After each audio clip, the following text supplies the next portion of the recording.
എല്ലാവർക്കും നമസ്കാരം. കൂടെ നിന്ന വ്യക്തി നമ്മളെ ചതിച്ചു കഴിഞ്ഞാലോ നമ്മളെ തീർക്കാൻ ശ്രമിച്ചു കഴിഞ്ഞാലോ നമ്മൾ അറിയുമ്പോൾ അത്യാവശ്യം വൈകിയിരിക്കും അല്ലെ. നമുക്ക് കൂടെ നിൽക്കുന്നവന്റെ കള്ളത്തനം കണ്ടുപിടിക്കാൻ വളരെ പാടാണ്. അവൻ ചതിച്ചാലും അവൾ ചതിച്ചാലും നമുക്ക് അറിയാൻ പറ്റത്തില്ല. അത് വാസ്തവമായ ഒരു കാര്യമാണ്. അപ്പൊ നമുക്ക് നേരെ വിഷയത്തിലോട്ട് പോവാം. മീരയുടെയും വിജയകുമാറിന്റെയും മരണവുമായി ബന്ധപ്പെട്ട് കുറച്ചധികം കാര്യങ്ങൾ സംസാരിക്കാനുണ്ട്. ഈ ഒരു വീഡിയോ കാണുമ്പോൾ നിങ്ങൾക്ക് ഉറപ്പാവും ആരാണ് കൊല നടത്തിയതെന്ന് വരെ ചിലപ്പോൾ നിങ്ങൾക്ക് കത്തിയേക്കാം. പേഴ്സണലി അവരറിയാവുന്നവർക്ക് നല്ലോണം മനസ്സിലായേക്കാം. അതായത് അമിത് എന്ന് പറയുന്ന ഈ നാറിയാണ് കൊല നടത്തിയത് അല്ലെ. കൊല നടത്തിയിട്ട് ഇവൻ വേറൊരു സ്ഥലത്ത് പോയിട്ട് മൊബൈൽ ഫോൺ ഓൺ ആക്കുകയാണ്. ഇത്രയും ബുദ്ധിപരമായി കാര്യങ്ങളൊക്കെ ചെയ്ത ഇവൻ എന്തിന് വേറൊരു സ്ഥലത്ത് പോയി മൊബൈൽ ഫോൺ ഓണാക്കി? ഒരു രീതിയിലും പിടിക്കപ്പെടാതിരിക്കാൻ CCTV അടക്കം ഹാർഡ് ഡിസ്ക് അടക്കം എടുത്ത് കൊളത്തിയെറിഞ്ഞ ഇവൻ എന്തിന് ഇങ്ങനെ ഒരു ബുദ്ധിമോശം ചെയ്തു? നിങ്ങളൊന്ന് ചിന്തിച്ചു നോക്ക്. എന്തിനാണ് അവൻ അങ്ങനെ ചെയ്തിട്ടുള്ളത്? എന്തായിരിക്കും? ഇത്രയും ബുദ്ധിപരമായി ക്രൈം നടത്തിയ അവൻ എന്തിനാണ് ഇങ്ങനൊരു വിഡ്ഢിത്തനം കാണിച്ചത്? മറ്റൊരു സ്ഥലത്ത് പോയിരുന്ന് സഹോദരന്റെ ഒപ്പം ഇരുന്ന് മൊബൈൽ ഫോൺ ഓണാക്കിയത്. അപ്പോൾ അവന്റെ ഉദ്ദേശം അവനെ പിടിക്കണം. അവനെ പോലീസ് പിടിക്കാൻ വേണ്ടിയാണ് അവൻ ആ ഒരു പരിപാടി ചെയ്തിട്ടുള്ളത്. എന്തിനവനെ പിടിക്കണം? ഇങ്ങനെ ഒരു ക്രൈം ചെയ്ത് ഇത്രയും ഇതായിട്ട് ചെയ്തവൻ രക്ഷപ്പെടാനല്ലേ ശ്രമിക്കേണ്ടത്? അവൻ സ്വയം കീഴടങ്ങാതെ അവനെ പിടിക്കാൻ വേണ്ടിയിട്ട് അവൻ പോലീസുകാർക്ക് കുറച്ചധികം സാധനങ്ങൾ ഇട്ട് കൊടുക്കുകയാണ്. അതിലൊന്നാണ് മൊബൈൽ ഫോൺ ഓണാക്കിയത്. മൊബൈൽ ഫോൺ ഓണാക്കി സ്പോട്ടിൽ തന്നെ ട്രേസ് ചെയ്ത് ആളെ തൂക്കിയിട്ടുണ്ട്. ഇത് വലിയ വായ്ത്താളമൊക്കെ അടിക്കുന്നുണ്ട്, പോലീസുകാർ തൂക്കിയതാണ്, മറ്റതാണ്, തേങ്ങയാണെന്നൊക്കെ. പക്ഷേ നിങ്ങൾ ചിന്തിക്കേണ്ട ഒരു കാര്യമുണ്ട്. അവൻ മനഃപൂർവ്വം ഇട്ടുകൊടുത്ത ഒരു സാധനം പോലെയാണ് തോന്നുന്നത്. അതിന്റെ റീസൺ, ഇവനെ അകത്താക്കി കഴിഞ്ഞാലും ഇവിടെ ഒരു തേങ്ങയും ചെയ്യാൻ പോകുന്നില്ല. കുറച്ചു വർഷം അവൻ അകത്ത് കിടന്നിട്ട് പുറത്തിറങ്ങുമ്പോൾ ഇവന് ജീവിക്കാനുള്ള പൈസ ആരെങ്കിലും കൊടുക്കാമെന്നോ കൊടുക്കുകയോ ചെയ്തിട്ടുണ്ടെങ്കിലോ ഇവനും ഇവന്റെ കുടുംബത്തിന് എന്താവും അവസ്ഥ? ആലോചിച്ച് നോക്കും. എന്തായിരിക്കും? പ്രത്യേകിച്ച് ഒരു ബംഗാളിയാണ് അവൻ.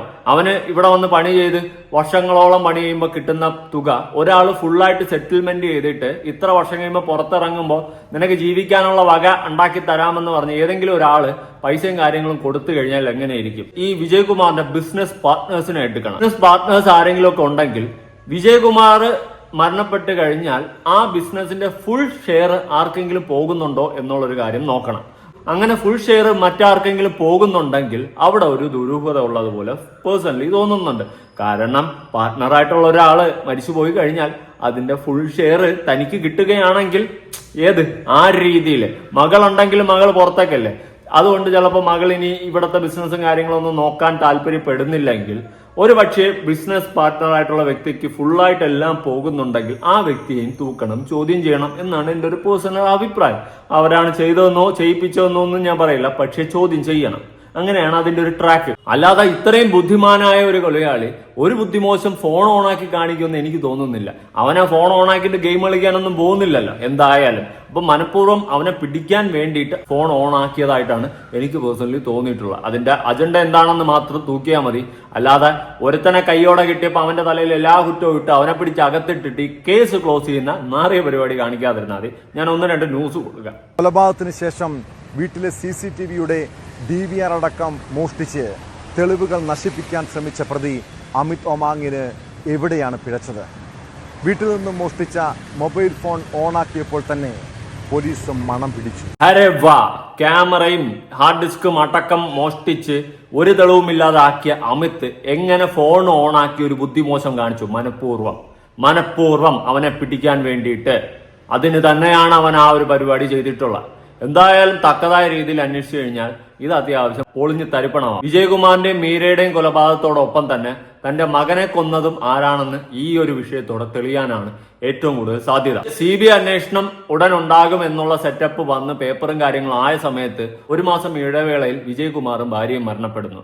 അതിൽ തന്നെ ഒരു ദുരൂഹതയാണ്. ചിലപ്പോൾ കാലം വച്ചിട്ടുള്ള ഒരു തെളിവ് പോലെ ഏതൊരു കള്ളൻ എന്ത് ചെയ്താലും എവിടെയെങ്കിലും ഒരു പൊടിക്കൊരു തെളിവിടും. ഈ അമിത് എന്ന് പറയുന്നവൻ വിഡ്ഢിത്തനം കാണിച്ചു എന്ന് പറഞ്ഞ് തെറ്റിദ്ധരിപ്പിക്കപ്പെടുത്തിക്കൊണ്ട് അവൻ കാണിച്ച ബുദ്ധിമാനായ ഒരു തരമാണ് ഈ ഒരു ഫോൺ ഓണാക്കൽ. അത് നമ്മൾ മനസ്സിലാക്കണം.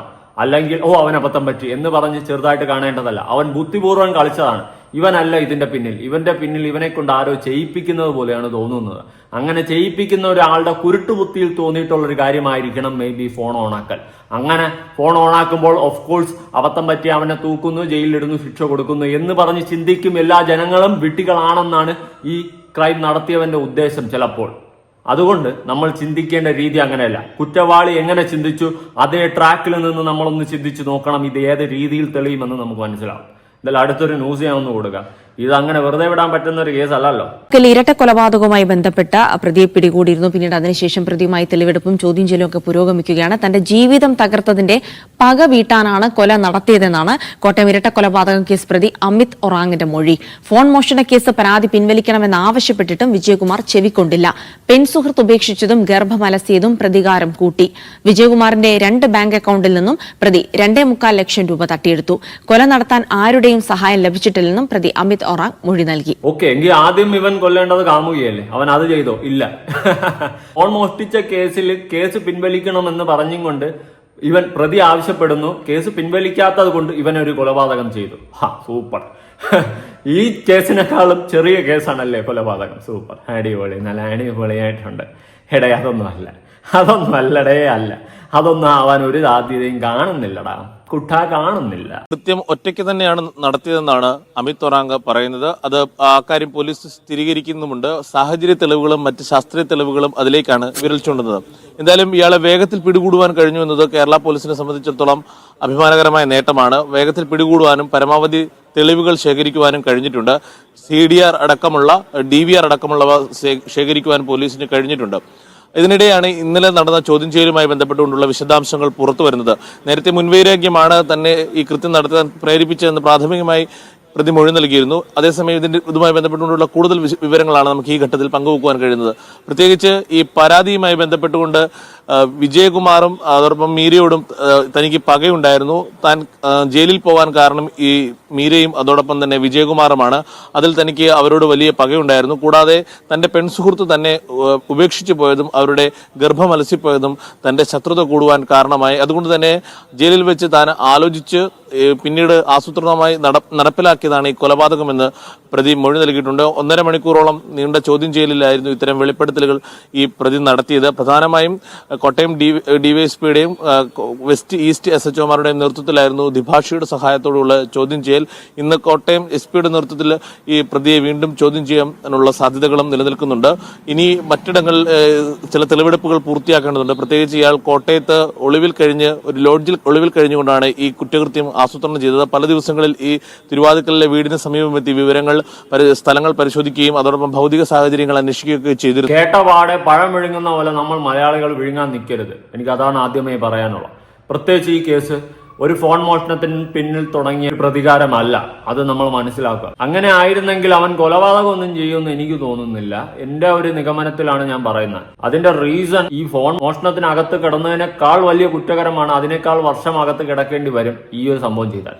അതുകൊണ്ട് അങ്ങനെ അകത്ത് കിടക്കുന്നുണ്ടെങ്കിൽ അവൻ അത്യാവശ്യം ലൈഫ് ടൈം സെറ്റിൽമെന്റ് കിട്ടിയതിനു ശേഷമായിരിക്കണം ഇവൻ ഇങ്ങനത്തെ ഒരു പരിപാടി ചെയ്തിട്ടുള്ള. സത്യം പറയാലോ, നല്ലപോലെ ഒന്ന് അന്വേഷിച്ചു കഴിഞ്ഞാൽ നമുക്ക് തൂക്കാൻ പറ്റുന്ന കേസേ ഉള്ളൂ. ഇവനെ കിട്ടിയതുകൊണ്ട് കിട്ടിയ പാടെ അവൻ തന്നെ പ്രതിയെന്ന് എല്ലാം അവന്റെ തലയിൽ അടിച്ച് ഏൽപ്പിച്ച് ഈ ഒരു വിഷയം ക്ലോസ് ചെയ്യാൻ നിൽക്കരുതേ. നിന്നാൽ എന്തു പറയാനാ, നമ്മളുടെ കയ്യിൽ അധികാരം ഇല്ലടേ. അല്ലെങ്കിൽ നമ്മൾ ഇതൊക്കെ തെളിയിച്ചേനെ. വല്ല പോലീസാ അല്ലെങ്കിൽ വല്ല മന്ത്രിയൊക്കെ ആയിരുന്നെങ്കിൽ നമ്മൾ കട്ടക്കുന്നേനെ. എനിക്കാണെങ്കിൽ ഇതുപോലത്തെ സാധനങ്ങളൊക്കെ കാണുമ്പോൾ ഒരു വാശിയാ തെളിയിക്കാൻ വേണ്ടിയിട്ടുള്ള. പക്ഷെ നമ്മുടെ കയ്യിൽ ഇല്ലല്ലോടാ അധികാരം. കോട്ടയത്തുള്ള റെയിൽവേ സ്റ്റേഷന് സമീപമുള്ള ബിനോ ലോഡ്ജിലെത്തി ഇയാളെ തെളിവെടുക്കുവാനുള്ള സാധ്യതയുണ്ട്. കൂടാതെ ഈ വീടിന്റെ ജനൽ തകർക്കുന്നതിന് ഡ്രില്ലിംഗ് മെഷീൻ വാങ്ങിയ കടയിലെത്തിയും തെളിവെടുക്കാൻ സാധ്യതയുണ്ട്. ഒരുപക്ഷെ പിന്നീട് കസ്റ്റഡിയിൽ വാങ്ങി ഈ തെളിവെടുപ്പ് നടത്തുവാനും പോലീസ് നീക്കം നടത്തും. എന്തായാലും ഇന്ന് ഉച്ചയ്ക്ക് മുമ്പായി ഇയാളെ കോടതിയിൽ ഹാജരാക്കാനുള്ള നടപടികളാണ് പോലീസ് നോക്കുന്നത്. അതിനു മുമ്പായി വൈദ്യപരിശോധന അടക്കമുള്ളവ പൂർത്തിയാക്കേണ്ടതുണ്ട്. പോലീസിനെ സംബന്ധിച്ചിടത്തോളം ഈ കേസിലെ ഏറ്റവും നിർണായകമായ CCTV DVR അടക്കമുള്ളവ ശേഖരിക്കുവാൻ കഴിഞ്ഞു. പക്ഷേ 3 ദിവസത്തോളം വെള്ളത്തിൽ കിടന്നത് ഇതിൽ നിന്നും എത്രത്തോളം ദൃശ്യങ്ങൾ റിക്കവർ ചെയ്യാൻ കഴിയുമെന്നുള്ള കാര്യവും പോലീസ് പരിശോധിക്കുന്നുണ്ട്. അതിനുള്ള സാങ്കേതിക വിദഗ്ധരുടെ സഹായവും പോലീസ് തേടും. സമാന്തരമായി മകന്റെ മരണവുമായി ബന്ധപ്പെട്ടുകൊണ്ടുള്ള CBI അന്വേഷണവും പുരോഗമിക്കുകയാണ്. എന്തൊക്കെ കേസ് എങ്ങോട്ടൊക്കെ പോകുന്ന ഒരു പിടിയില്ല. ആ വീട്ടിൽ ജോലി ചെയ്തിരുന്നവനാണ് ഈ അമിത് എന്ന് പറയുന്നവൻ. ഈ ജോലി ചെയ്തിരുന്നവന് ആ വീടിന്റെ മൂലയും അറിയാം. അങ്ങനെയുള്ള അവൻ എന്തിനാണ് പിന്നെ വന്നിട്ട് ഒരു ചുറ്റിക്കറക്കവും കാര്യങ്ങളൊക്കെ അവൻ മനഃപൂർവ്വം ഇട്ടുകൊടുത്തതാ. അവനാണ് ഇതിന്റെ പിന്നിലെന്ന് നാട്ടുകാരും ബാക്കിയുള്ളവരും ഒക്കെ പറയണം, മനസ്സിലാക്കണം, പോലീസ് അന്വേഷണം എന്നിലോട്ട് വരണം എന്നുള്ള രീതിയിൽ അവൻ ഇട്ടുകൊടുത്തതാ. അതുപോലെ തന്നെ അവനെ പിടിക്കാതെ വന്നപ്പോൾ നൈസായിട്ട് അവൻ ഫോൺ ഓണാക്കി സ്വയം കീഴടങ്ങുന്നത് പോലെ പിടിക്കപ്പെടാൻ വേണ്ടി ഇട്ടുകൊടുക്കുകയാണ് ചെയ്തിട്ടുള്ളത്. ആരുടെ കൊട്ടേഷൻ ഏറ്റെടുത്ത് അത് ആരുടെ കൊട്ടേഷൻ ആണെന്ന് അവൻ ഇനി വെളിപ്പെടുത്തിയാൽ മതി. ഇതെല്ലാം നമ്മുടെ അസംഷൻസും കാര്യങ്ങളുമാണ്. ഇതൊക്കെ കാണുമ്പോൾ എനിക്ക് ഇങ്ങനെയൊക്കെയാണ് തോന്നുന്നത്.